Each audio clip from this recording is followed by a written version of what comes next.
Ang dami. Nahiya naman ako mag-ano. Kasi tingnan, uy, nadadaanan ko yan dyan. Gisa ano ba sa... Yes po.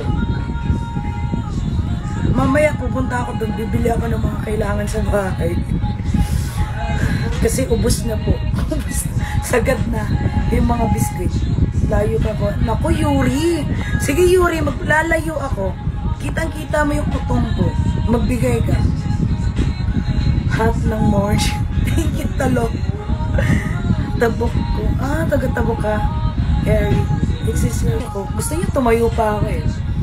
Gawin niyo ng Krista. Magsin na, oo nga. Buti pa si White. Ang bilib talaga ako kay White. Ano, binigyan ako 1,000. Sobra. Tsaka kay Lucas. Mahal na mahal. Yun yung mga bagong spender ko. Sobrang mahal na mahal. Dadaan yun mamaya eh. Daming demand nga eh.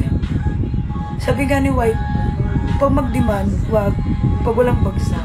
Siya nga eh, laki na nang naibigay sa akin. Wala yung dinidiman.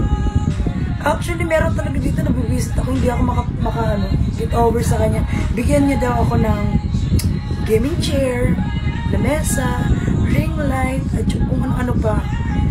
Binagsakan lang ako ng 200. Gusto na makita yung ano ko. Wow ha.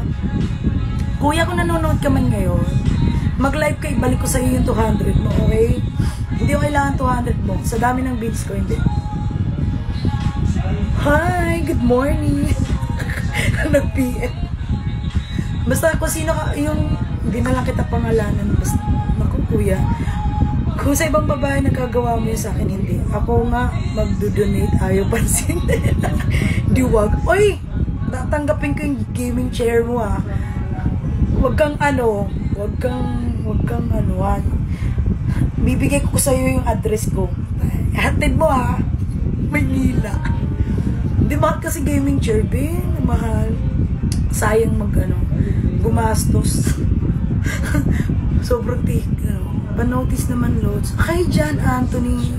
Baka gusto mo mabigay, road to 3-star na ring light muna. Okay lang yan, be.